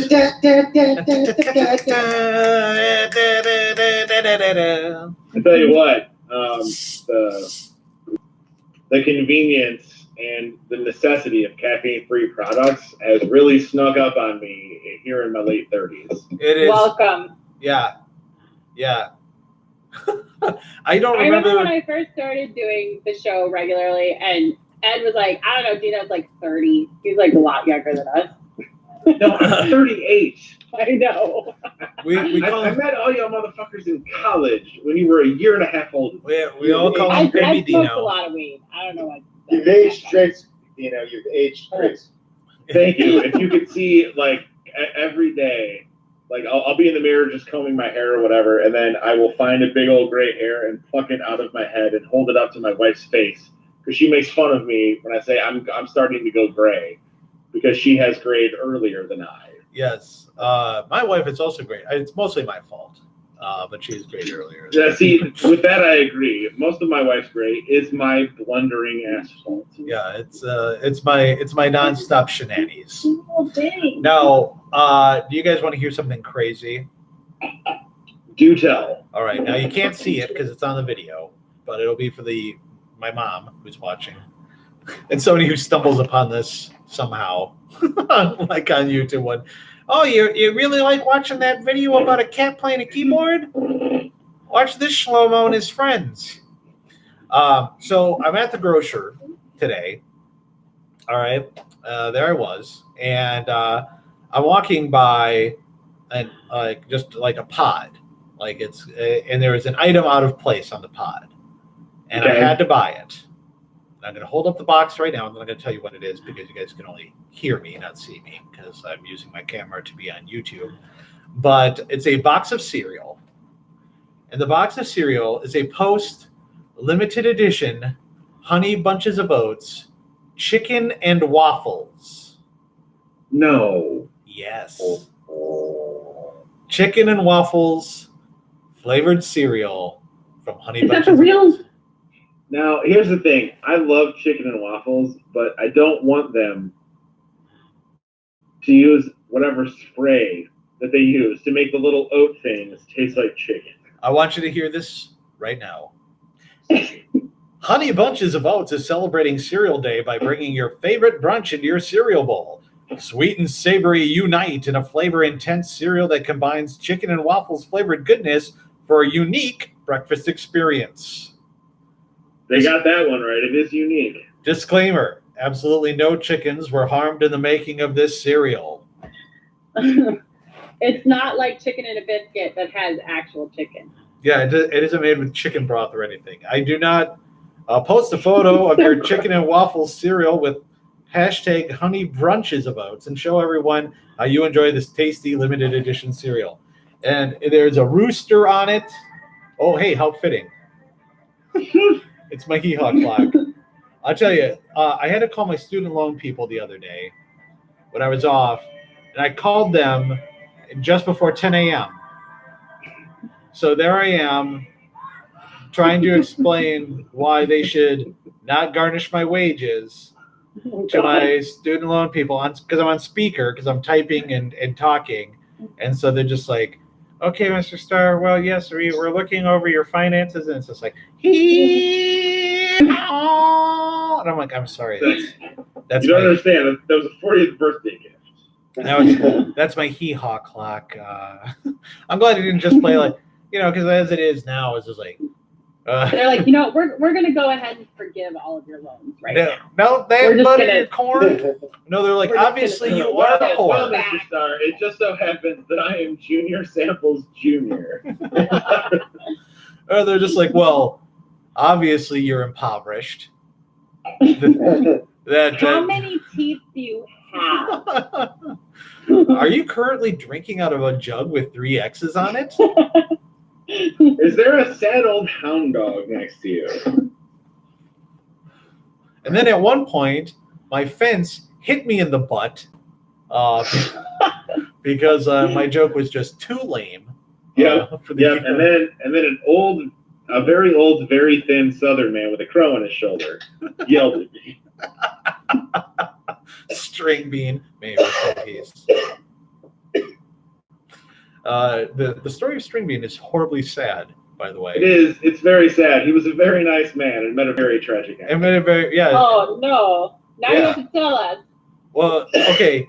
So String Bean and his wife were His wife.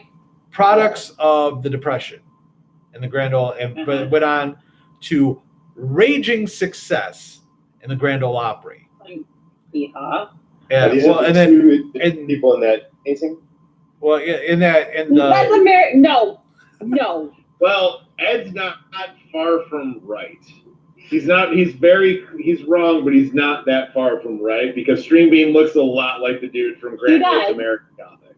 yeah. But that's not who it is. I was trying. And so the only thing that String Bean and his wife bought as like country singers and wrestlers were both under the same tutelage. Yes. If you buy a Cadillac, a Halliburton, and a gun. Yep. Halliburton 357 and a Cadillac. And so they had a Cadillac. And one night they went. Now keep in mind, they also lived in like a shack, like a cabin cottage shack, like just this little ramshackle home. And they come home one night, and a group of thieves Oh no! were trying to rob their house because they knew String Bean and his wife were rich, like essentially. Oh, sad. And they killed String Bean and his wife. Oh my god! I wish you hadn't told me. Why you tell me that? They never found any money, and so the house eventually, kind of like dry rots itself out, and it eventually gets purchased by somebody, and they're refurbishing the house, and they found a secret panel, and inside the secret panel was what was left of hundreds of thousands of dollars that had literally rotted away. Oh my to god. nothing. Like they literally had like a panel just full of dollar bills because they didn't trust banks. And then they realized they had to keep building onto the house to keep the ghost of String Bean and his wife away. How dare you? But that's why I like the full circle. They left the that's why they left the scarecrow in the cornfield for the rest of the series of Hee Haw. Was a homage to String Bean because he played the scarecrow. That's so sad. But it was just a really tragic end to just a down home, folksy, gentle soul. You can read always have that. Right. You can listen to that on my podcast, Downside of Comedy, where I, Dom Langini, scratch my eyebrow for 45 minutes and tell you a tragic end to a gentle soul. Also join me for my Bruiser Brody podcast, where I talk. Brody. It was a wrestler who was killed by a Puerto Rican wrestling promoter, and it was covered up by his wrestling promoter friends, even though all of the wrestlers knew that guy did it and they could never prove it. See, I thought you said Bruiser Brony, and I went in a totally different direction. That's my screen name. Ah. That's my Xbox screen name. Feel free to look me up, Bruiser Brony. Twilight Sparkle Princess is the best, and I'll bruise you if you don't agree. That's right. No Fluttershy stands around here. I'm actually more into Doctor Who. Fuck you, Piggy Pie. Dr. Hooves is more of my jam, guys. I don't know what he's talking about. And my mom said that Satan has invaded the cereal industry. My wife is convinced that the inside of this box is just honey bunches of oats, and this is an elaborate April Fool's Day prank. I wouldn't Seems doubt like it. an April Fool's Day prank. But I'm going to open It's it up right there now. with the And bacon also- mouthwash. Also, while we're on this subject, the quintessential brunch food is eggs Benedict, right? It's not chicken. Right? Bah, bleh. Hollandaise sauce is gross. It's just butter. It's just butter. No, man, it's like runny mayo. Yeah, it's brunch. Listen. It's hot mayonnaise, and it's delicious. I'm the resident bougie white lady here, and I am here to tell you that Eggs Benedict is the superior brunch food. No, the best brunch food is a little thing called cantaloupe. What? Little muskmelon. Get that muskmelon up in there. All right, so I open the box, and it does smell like maple. I wish we had video of this. Maybe. And, I'm well, really it's disappointed captured that forever. The sound, however, paints a picture. All right, hold on. I'm holding it up right now. It looks kind of like cat food because they have little pieces that look like tiny drumsticks. Will you at least take some pictures? There's a video. I can't see you. You can go back and watch the YouTube this. video. Yeah. Is that the tips? Oh, okay. It just tastes like maple cereal. There ain't no chicken in here. So it tastes like a maple. So it tastes like a maple nut goodie, but a cereal. Yeah, it's just maple. No, no, not. But No, what not. happens when you put milk with it? Maybe the chicken flavor is released with milk. Yeah, it's a milk. It's a milk soluble flavor. It's a chicken burp. Oh, nasty. I'm kind of disappointed. Now, speaking of burps, I want to tell you all a story Wait. about my day today. Wait. Wait, is this more Wait. camaraderie? Because I Wait. like that. Back it up. Did you say speaking of burps? Yes. I'm sorry, did So, somebody, I missed it. Maybe I I- cut out. Did someone say burps or are you doing the world's worst segue right now? No, Eddie said burp. Okay. Yes. And Megan just did one. It was pretty. I know. I must have cut out there. Or maybe I was crunching too I loud can do it with my again. chicken and waffles. There you go. So The Fiona my- to our I shrine. volunteered to purchase lunch for the crew today on my corporate credit card because we share expense reporting. So whoever buys the thing has to do the expense report. And my boss was like, no, I got it. So we'll get a hoagie. We'll get hoagies for everybody. We'll get subs. Oh, hoagies. Listen to this guy here. I'm from the East I was Coast. gonna say, he's from New Jersey. So we go to Mancino's, which is this Italian like sandwich place. And my boss is like, what do you want? And I said, I don't care, which was a mistake. Yes. Oh no. Yes. So he brings back the stinkiest sandwich. It's steak and Italian sausage with provolone, tomatoes, banana peppers, and sauteed onions on it. Ugh. That's delicious. No, it was Ugh. delicious. But also, a Fuck them xenomorph was onions. trying to claw its way out of my chest cavity for most of the afternoon. So the moral of the story is order something you actually want and not what your boss wants, which is a 16-inch sub full of peppers Mm. that you can only eat 1/3 of, and it still makes you want to die. You know what? Oh, I mean, I don't like the tomatoes or the onions, but I would have totally mowed. I would mow, like right now, if it was presented to me. Oh, it was it was delicious.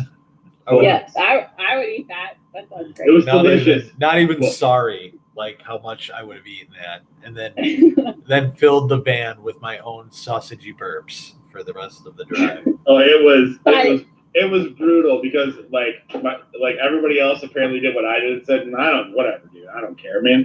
Every Mancino sandwich is good. So he just brings back 5 16-inch subs that I described, and I ate maybe 6 to 7 inches of my 16-inch sub, and other people ate all 16. And so I had to vacate the office buildings because it was still burping. It's still burping. It was. I'm still. Well, I drank a bunch of wine too. Okay.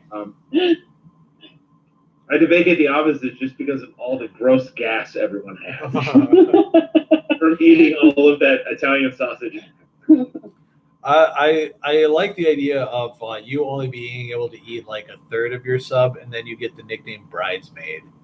Like that's pretty true because our engineer who's 24, and so he's made of rubber and he's invincible. And I keep telling him, "Oh, you'll know in 10 years. Yeah. It's coming." But he ate all 16 inches of that sub, and my boss ate all 16. I'm like, you guys are just gonna take a nap.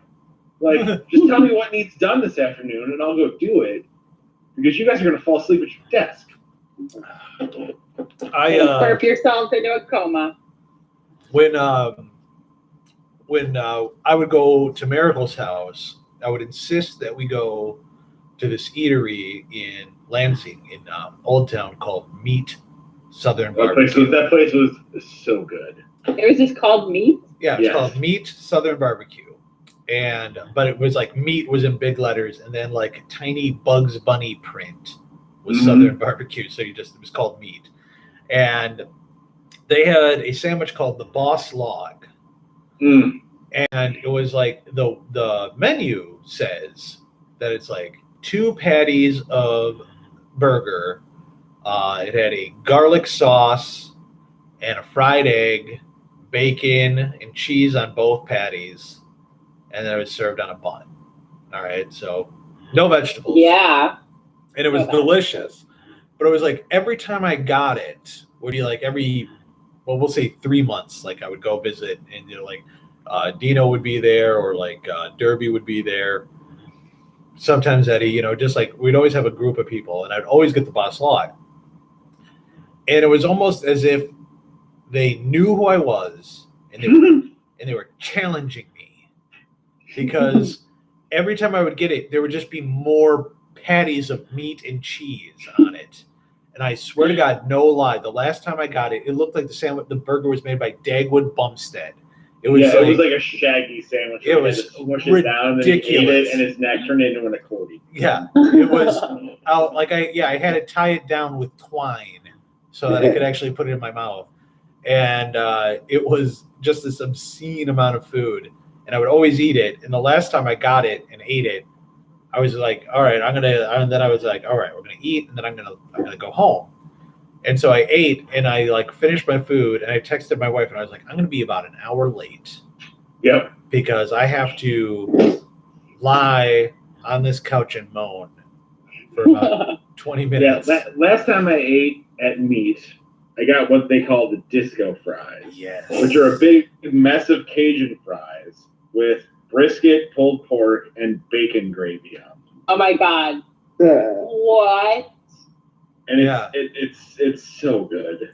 And one of the last times that we went there, Jay ordered like a sandwich, and then he was like, I think I'm just gonna get a half order of the disco fries. And I was like, oh, what's the matter? I was like, getting a half order, what's the matter? You gotta go to a dress fitting later? Look at this guy only getting a half order of disco fries. He's like, I'm ordering a sandwich with a half pound of brisket. Whatever there, sweet pea. Gotta look good. It's prom season. Which I asked Kate Anderegg to the prom. I'm gonna go ask Kate. It's always been my dream to take an Anderegg to the prom. But it was which I just love the idea of where you have a group of friends where someone who does not want to eat an endless gauntlet of food is looked on as less than masculine. Derision.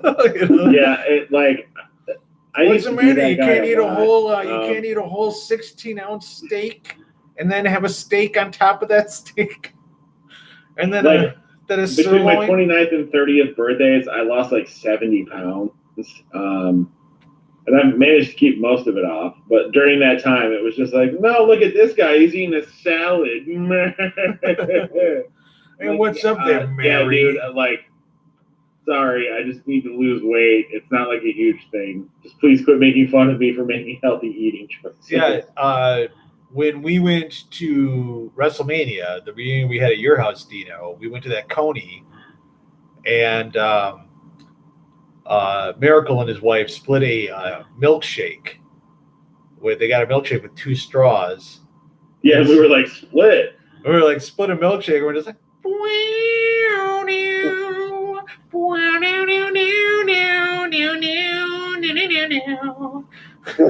we're just like, hey, create some old shop memories here. Just fucking giving him shit for nothing. He's like, well, we split desserts. And I would like to retroactively apologize to everybody involved that we went to a really shitty Coney. I had no problem because I always get breakfast when I go to a Coney, and I'm always happy. That is the smart play at a Coney. Yep. If you don't know what the Coney sauce is, get breakfast because Coney breakfasts are never bad. Yep, you get a omelet the length of a human male forearm, and a cubit of omelet, as it were. Yes, and then you get hash browns, and they don't blink an eye when you ask for A1 on your hash browns. It makes them taste more fancy.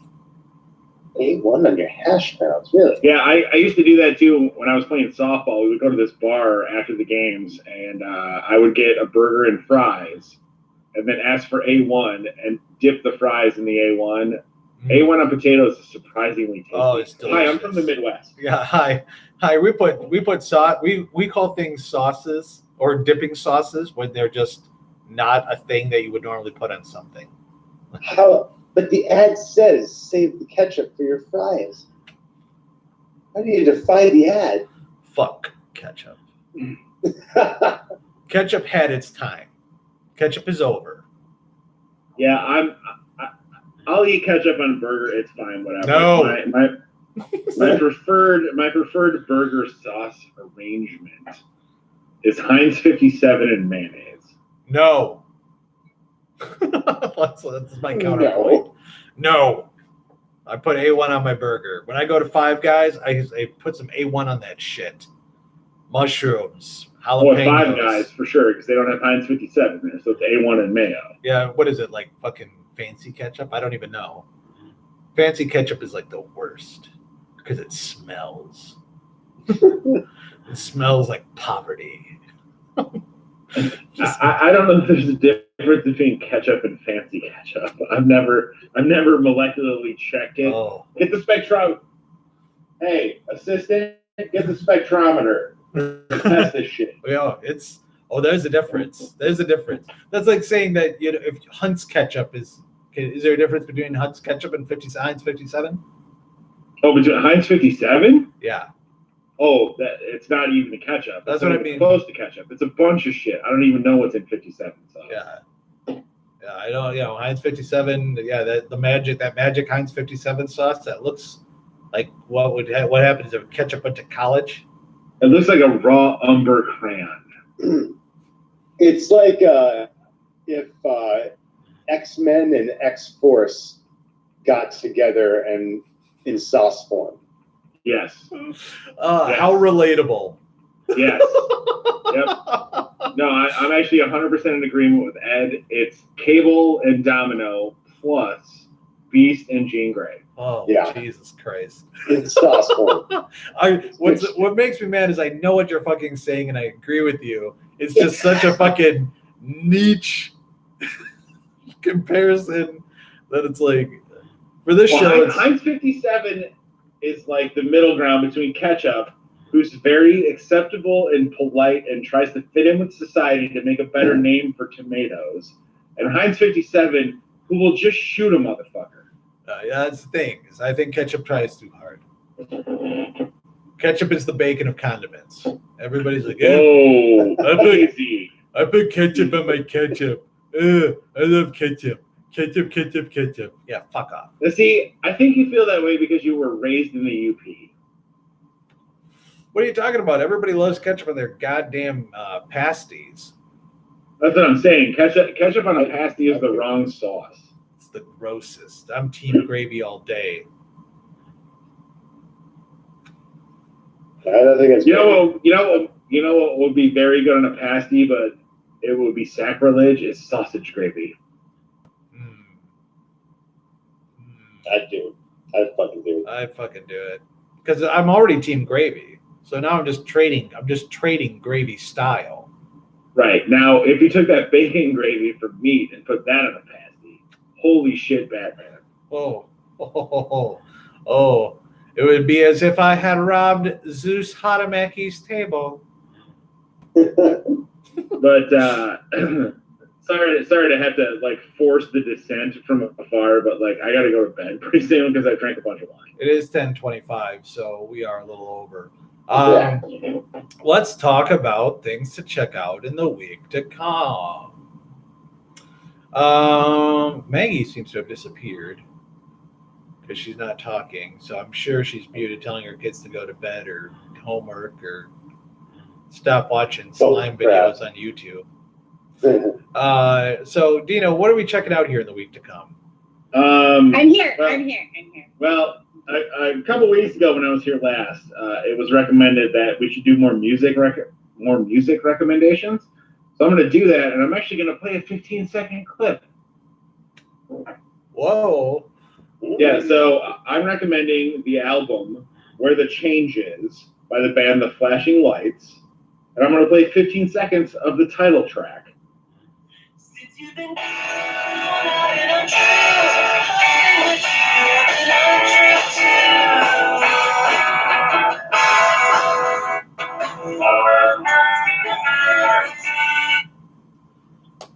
Wow.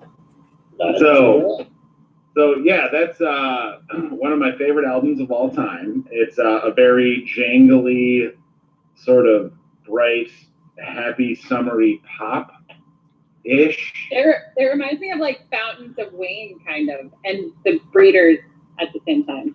No. Is that weird? That is most of the music I like. Actually, kind of threads that needle because Nate can attest to this. I love a lot of Canadian rock music. Yeah, that's an understatement. Yeah, and they're a Canadian band, and I love them very much. And since the weather's turning warmer for most people, that's a very good summary. That's a good Shandy song. It is. It very much is. So check out the album Where the Change Is by the band The Flashing Lights. Now, it's funny, because I actually had a similar song off that same album. And I'm going to play it right now. This is 15 seconds of the second track. It's right here. Nice. They kind of change it up in the album. And yeah, they go from jangly power pop to just straight up blues. it's we haven't heard that track in a while, so I thought I would. No, it's good. That's a good callback. So fucking dumb. Anytime I can work that song in. I really liked that, especially with all the punk and ska and that kind of fun type music. Yeah, if it's bright, kind of jangly power pop from the late '90s / early 2000s, I'm probably in. That's a good one. Now, let's see here, Megs. Outside of this month's Red Book, what do you got for us to check out in the week to come? So apparently I missed the show last week, and Ed stole my Joe Pera. Check it out. Oh, Jesus Christ! Second place. Let me tell you this real quick.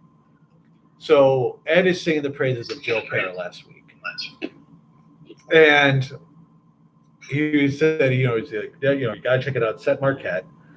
And what I love is that they will show like real Marquette streets. Pardon me, and exterior shots. And then, but then the restaurant that they use is not a real Marquette restaurant. Right, But Wait, why did they do that? oh, I think it's just so that way they didn't have to pay any royalties or anything. But I suppose. But it is. So the whole time I'm laughing like an idiot. Yeah. I watched two of the hilarious. episodes, so it was about 20 minutes of my time. They're very quick. I watched the first two episodes, and I'm laughing the whole way through. And about halfway through the second episode, my wife was like, "You're laughing at this on purpose." She was like, "There's nothing here that's funny. This Oh doesn't my make. God. There's nothing. This isn't funny. He's just weird. He's just a weird guy who does weird things, and you're laughing at him because you think you're supposed to laugh at it." And I was like, no, I was like, it's funny because he's just so weird and schleppy. That's what's so great about it. And the part where like they had the breakfast crew, and then the wives are sitting at another table, and she literally says, "Hey, don't come over here." Yeah. And just because Well, and you need to watch the rest of it, Nate, because it gets so much funnier. Like later with like his like love interest and everything. Like it's so funny. it is phenomenal. I loved it. I laughed out loud, and Yeah. I cannot believe it.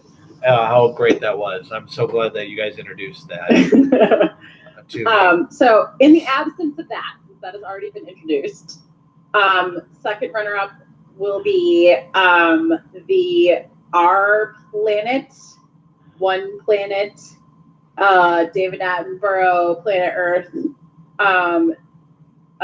show on Netflix right now, because those shows pair well with some legal cannabis, which you now have in Michigan. Yes. And it's beautifully shot, and it's a little bit of a downer because it's mostly about climate change and how it's affecting ecosystems, but at the same time, it's like I really admire what they're trying to do, which is bring people who are not libtards like me to understand like really the actual impact that climate change is having through like slow motion videos of a baby flamingo getting stuck in salt. Stuff like that. Yeah. Instead of like the baby calf being eaten by a wolf, it's like the baby calf gets crushed by a piece of a falling glacier, and you're like, wow. Oh, that's not natural. JD actually pushed for a long time for us to mention that show, and then we just it's a great show. It just came out, I think, didn't it? We blew past him. Well, here I am, JD. You're welcome. Libtards unite. Yeah. Now I feel shitty for being like, hey, listen to this. No, I liked it. No, let's fiddle while the literal planet burns. It was a good pairing, Dino. Yeah, you take the good, you take the bad, you take them both, and there you have. Yeah. The facts of life. The facts of life. And check out Ted's band from Scrubs. And Maggie, you've seen Scrubs, right? You have. Have I seen Scrubs? I've only seen. I mean, I know what it is. Oh my God! If it is a 30-minute sitcom from the last 20 years, pretty sure I haven't seen it. With a few. I live in Northern California. I'm way too classy for that, you guys. I watch nature documentaries. Are you guys excited for the last season of Game of Thrones? I literally drafted a dude on my fantasy baseball team named Rowdy Telez, just in case he was good, so I can name my team. Yeah, Rowdy hit that. That's how much I watched. Nice. Approved. Now, Eddie, what do you got for us to check out this week? I have something far more modest this week. You may have noticed that I've been eating something all night. It's a very special treat of mine. It's the humble Oreo. Wheat Thin. Wheat Thins fucking rule. I am so with you on this. And this particular flavor is the chief of them all. Sun-dried tomato basil. It's like putting crack dust on Wheat Thins. I'm Someone recently dared me to eat only one of those, and I was like, I can just eat one. I'm cool. And then like 2 minutes later, I was like, give me that box. I'm also delicious. I'm working on a ad campaign, Visco, where I want them to try and officially change this to Yeet Thins. Get better. Yeet Thins. Upend a whole box into your cavernous maw. but you can't eat just one box. All right, so we got something to eat, something to watch, something to listen to. Yeah, for me, I actually have a future check it out because the boys, Dino and Eddie, have talked about it quite a bit. A little video game called Monster Hunter World. Good shit. And it is going to be for free if you're a Game Pass subscriber as of April 18. So That might be I will blow the dust off of it, and we will go kill some dinosaurs together. and that'll be a fun one to get into. You got your crafting and some hardcore killing with some great graphics. So that'll be a lot of fun. Also, man, I'll tell you, the rabbit hole lately on Facebook has been feeding me some choice Batman, the movies that they make for the Justice League that go right to Yes. DVD. They've been feeding me some choice clips of that, and I'll tell you, the older I get, the more I side with Batman on so many things. I was always such a Superman mark, but the older and more disenfranchised I get, I'm like, Batman makes some good points, man. And, I've gone, and I'm not casting aspersions, but like the older I get, the more like, because I was a huge Batman stan when I was a kid, and the older I get, the more I'm like, hey, you know what? Like 1970s Green Arrow was fucking right. well, yes. My love of 1970s Green Arrow is evident in the fact that I named my youngest son Oliver, which was literally, we actually have a frame of one of the Green Lantern, Green Arrow adventures. The cover art of one of those hangs in his room because that is literally why I named him Oliver. It was after Oliver Queen, the Green Arrow. My wife says it's because of Oliver Company. Well, my dog is named Bruce after Bruce Wayne, so there. There you go. Not after Bruce Jenner. Who's that? That person doesn't exist. I always say Bruce Wayne and Bruce Banner because he's technologically sophisticated and he's a good with the brute force. He's good with the brute force, and he has rage problems. And he's hot as hell. He's a good-looking dog. He is a good looking. Seen my dog? Oh yeah, I've seen it. He was a gavel for Halloween. He was a gavel. He was a gavel. He was a hot looking gavel. That was actually what I was actually referred to in our senior year. That was our prophecy, is that one day I would be a hot gavel. And I like to think I've lived up to it. Also, yeah, honestly, I mean, you just do yourself a favor if you're up late at night and you're on your Facebook and you watch a video, just scroll down. Like when you watch one of those videos that you're like, oh, this does seem interesting, or like let's say it's like you're watching like a Patton Oswalt on Conan spot. If you follow those things, just keep going down that hole because you will uncover like some of the stuff you just gotta scroll right past because it's garbage. But eventually the algorithm will see what you stop and watch and start feeding you more of those like things. Just last night That's why I keep getting anarcho-communist shit on YouTube. Last night I got to watch Roddy Piper announce that Shawn Michaels would be fighting Bret Hart in an Iron Man match at WrestleMania 13. Nice. And watch that pipe bomb of why you shouldn't boo Bret Hart and you shouldn't boo Shawn Michaels, and the best man was going to win, and it was like this really great promo, and it was like 2 minutes long. But yeah, you get all sorts of crazy, interesting show clips and stuff that make you just laugh and remember back when TV was worth watching. Take that, television. But yeah, so there's things to check out: multimedia, video games, something to read, something to listen to, something to eat. Also, if you're feeling peckish, stop by your local grocer and pick up Post Chicken and Waffles from Honey Bunches of Oats. If you like maple cereal, it doesn't even taste like chicken. Sad. I don't know why I wanted it to be gross. That's the thing. It's like it's just a maple cereal, and I'm like, oh, It should have been really unappetizing and dumb. But that's going to do it for this week, ladies and gentlemen. Thank you so much for joining us on behalf of Dino, Eddie, and Maggie. This is Nate saying have a great week. We'll see you next time.